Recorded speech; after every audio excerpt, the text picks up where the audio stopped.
Tokyo struck a more cautious note. Prime Minister Shigeru Ishiba confirmed that while the talks laid a foundation, a gap still exists between the two sides. Halo teman-teman, apa yang terjadi ketika Anda memperlakukan sekutu Anda layaknya musuh? Amerika Serikat baru saja belajar dari pengalaman pahit. Toyota, Honda, dan Nissan, yang memproduksi hampir sepertiga dari semua mobil yang beredar di jalanan Amerika Serikat, tiba-tiba menghadapi krisis setelah Trump memberlakukan tarif baru.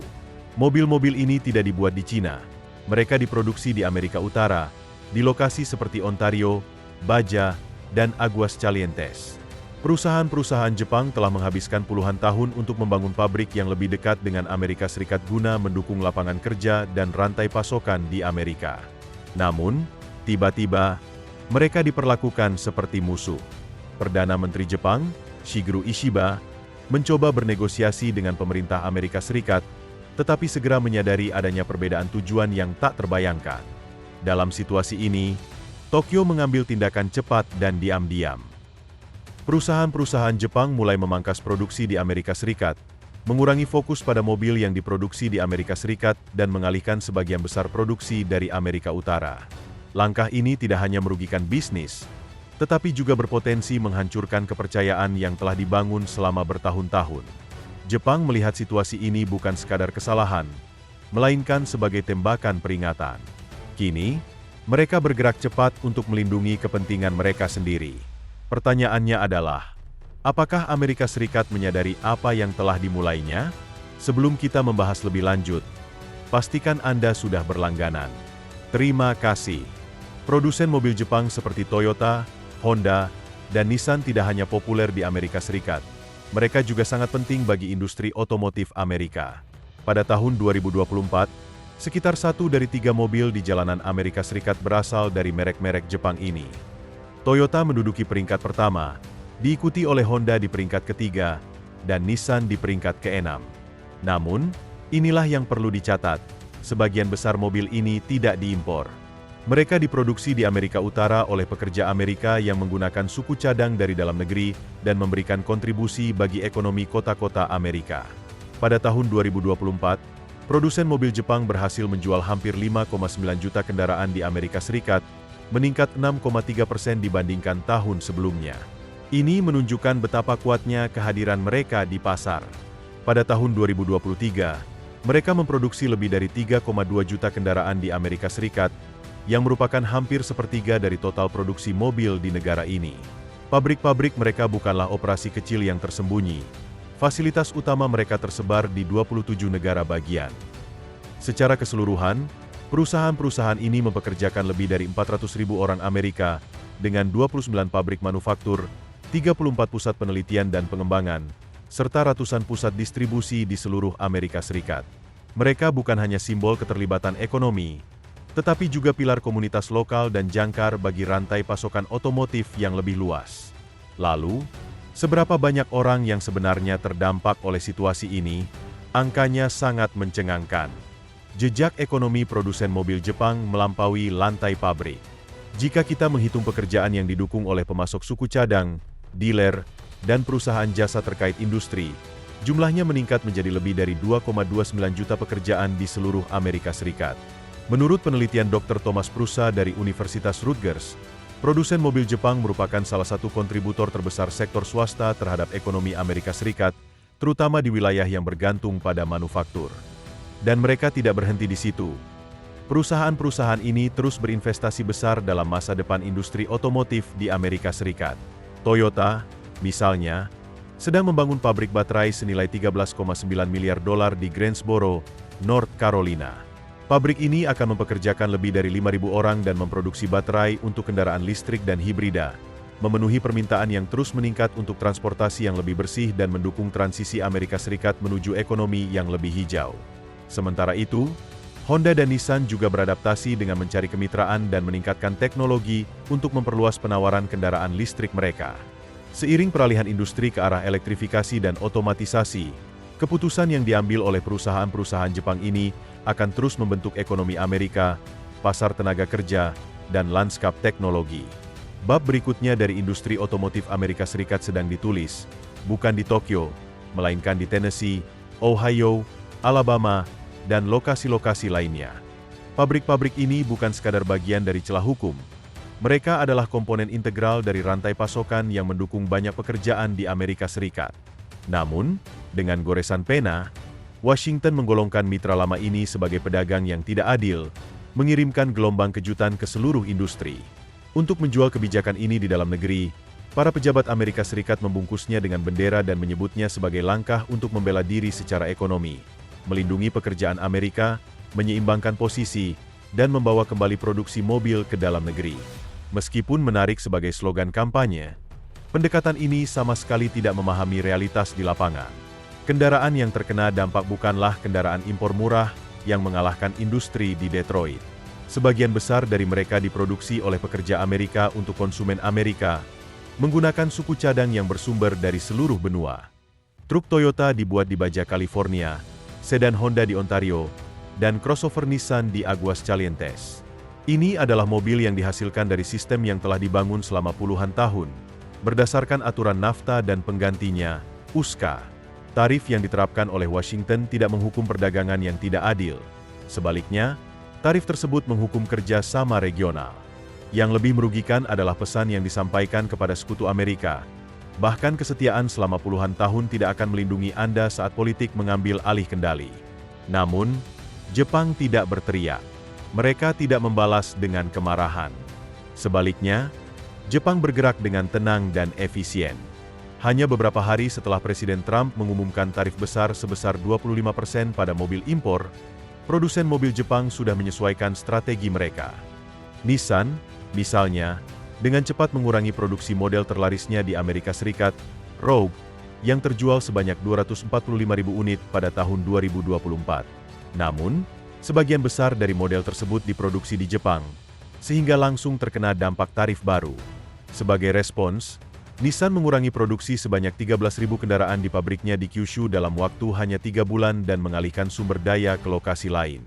Sementara itu, Toyota dengan cerdas meningkatkan produksi di Thailand, memanfaatkan jaringan globalnya untuk menghindari tarif.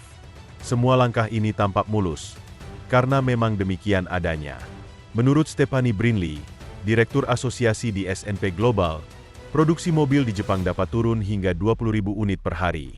Namun, ini bukan reaksi panik, melainkan pelaksanaan rencana darurat yang telah disiapkan selama bertahun-tahun.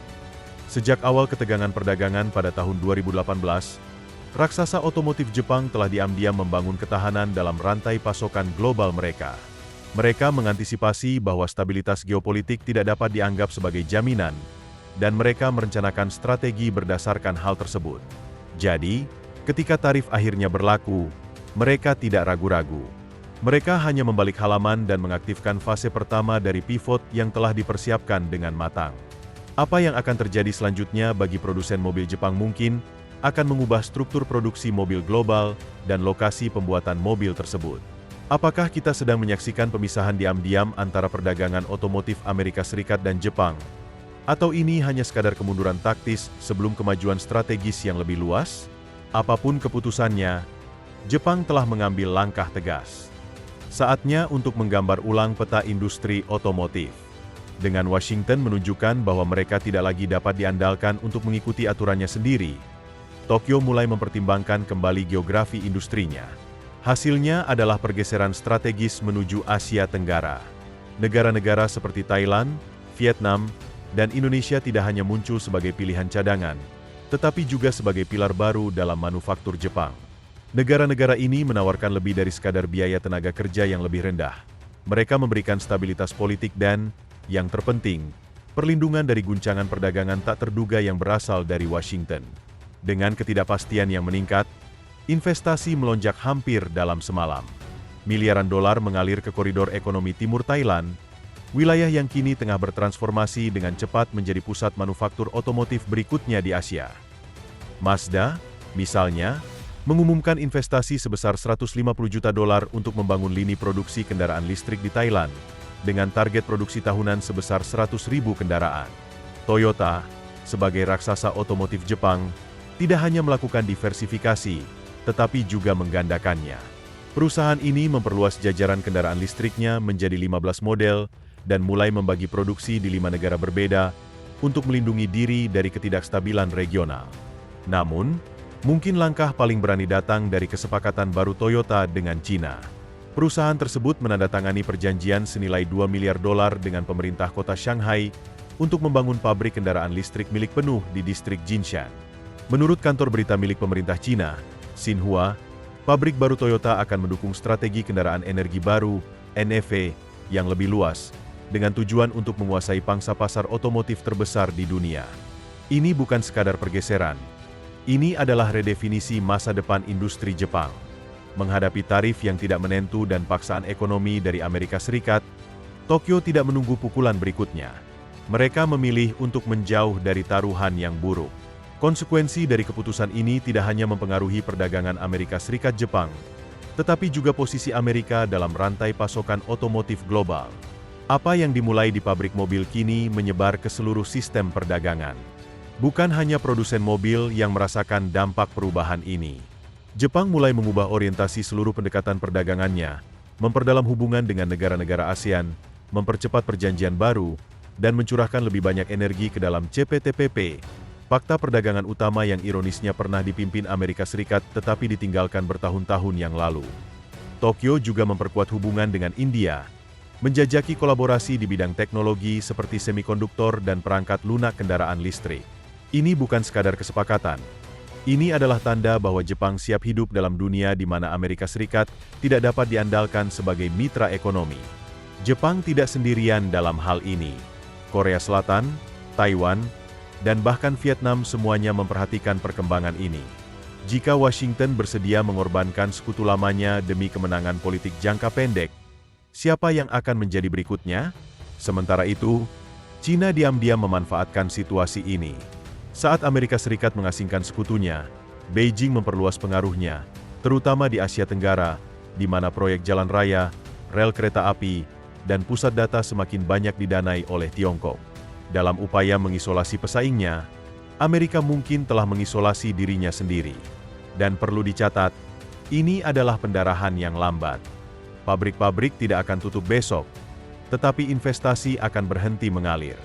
Model-model baru tidak akan ditugaskan ke pabrik-pabrik di Amerika Serikat. Pekerja pada akhirnya akan menyadari bahwa terdapat lebih sedikit shift kerja. Ini tidak akan terasa seperti tabrakan, melainkan seperti memudar. Namun, jangan salah, kerusakan sudah terjadi. Sementara Amerika Serikat mengalami penurunan, pihak lain mulai bergerak masuk. China tidak mundur. Mereka membangun aliansi baru dengan cepat dan tidak sembarangan. China semakin mendekat kepada Jepang dan Korea Selatan, dua negara yang telah lama memiliki hubungan tegang dengan mereka. Kini, para pesaing lama mulai berjabat tangan, yang mengirimkan sinyal peringatan ke Washington. Rencana China sederhana tetapi cerdas. Menghadapi kerugian karena menjual lebih sedikit barang ke Amerika Serikat, negara tersebut berusaha meningkatkan perdagangan dengan negara-negara tetangganya. Sebagai imbalan, China menawarkan tawaran menarik, seperti pajak yang lebih rendah untuk barang elektronik Korea, pinjaman murah untuk perusahaan Jepang, dan akses khusus ke pasar China yang besar. Sebagai balasan, Tiongkok menginginkan kesetiaan. Mereka ingin menunjukkan bahwa negara-negara Asia tidak lagi membutuhkan Amerika. Mereka dapat tumbuh lebih kuat dengan bekerja sama dengan Beijing. Ini bukan sekadar bisnis. Ini adalah gerakan strategis. Tiongkok memberitahu negara-negara tetangganya, Amerika Serikat tidak dapat diprediksi dan berbahaya. Bergabunglah dengan kami. Mereka berusaha membangun tim Asia yang mengikuti aturan China dan menjauhi Washington. Inilah mengapa momen ini begitu penting. Jika Jepang dan Korea Selatan bersekutu dengan China, hal itu dapat membentuk kembali seluruh keseimbangan kekuatan di Asia. Namun, Amerika Serikat juga tidak tinggal diam. Pejabat Amerika menekan Jepang dan Korea Selatan untuk tidak terlalu dekat dengan Beijing. Di balik pintu tertutup, Amerika Serikat memberikan peringatan. Jika Anda bekerja terlalu dekat dengan China, kami mungkin akan menarik kembali dukungan kami, militer, teknologi, dan bahkan pembagian intelijen. Sekarang, kedua negara ini terjebak di tengah-tengah, ditarik ke arah berlawanan oleh dua negara adikuasa terbesar di dunia. Mari kita lihat Jepang. Ini adalah salah satu sekutu terkuat Amerika, dengan pasukan Amerika Serikat yang ditempatkan di seluruh negeri. Namun, Ekonomi Jepang terpukul akibat perang dagang. Perusahaan mobilnya, misalnya, terpaksa meninggalkan pasar Amerika. Melihat peluang ini, Cina menawarkan kesepakatan yang lebih menarik. Meski demikian, pemimpin Jepang, Perdana Menteri Kishida, menyatakan keinginannya untuk memperbaiki hubungan dengan Amerika Serikat. Ia baru-baru ini berbicara menekankan dukungan Jepang terhadap Amerika. Jadi, masih ada harapan, tetapi tidak untuk selamanya. Jika Amerika Serikat tidak bertindak cepat, Jepang mungkin tidak punya pilihan lain selain berbalik ke arah timur. Korea Selatan juga merasakan dampak yang sama. Perusahaan teknologi besar seperti Samsung didekati oleh Cina dengan janji proyek pembuatan chip bersama dan akses pasar. Namun, di sisi lain, Korea Selatan khawatir akan terlalu dekat dengan Cina, terutama terkait pelanggaran hak asasi manusia dan kontrol ketat terhadap informasi. Seperti Jepang, Korea Selatan terjebak dalam posisi sulit, berusaha menyenangkan kedua belah pihak. Inilah masalah sebenarnya. Tindakan perdagangan agresif Amerika mungkin justru akan menjauhkan sekutu-sekutunya sendiri. Alih-alih berdiri bersama Amerika Serikat, negara-negara seperti Jepang dan Korea Selatan mungkin segera memutuskan bahwa lebih mudah dan lebih menguntungkan untuk bekerja sama dengan Cina. Jika itu yang terjadi, dampaknya tidak hanya buruk bagi perdagangan Amerika Serikat, tetapi juga bagi pengaruh Amerika di seluruh dunia. Jika Cina berhasil membangun kelompok perdagangan Asia yang kuat, hal itu dapat menggeser Amerika Serikat dari rantai pasokan utama, melemahkan peran dolar Amerika Serikat dalam perdagangan, dan mempersulit Amerika untuk memimpin di masa mendatang. Bahkan, ini mungkin menginspirasi negara lain untuk melakukan hal yang sama, melepaskan diri dari Washington dan berpihak pada Beijing. Kini, baik Tiongkok maupun Amerika Serikat memberi peringatan kepada negara lain, jangan percaya pihak lain. Namun, dari luar, tampaknya keduanya berjuang terlalu keras dan kehilangan kepercayaan dalam prosesnya. Kemana pertarungan ini akan mengarah masih belum terlihat, tetapi kami akan terus mengikuti semua perkembangannya dengan saksama. Terima kasih telah menonton dan sampai jumpa.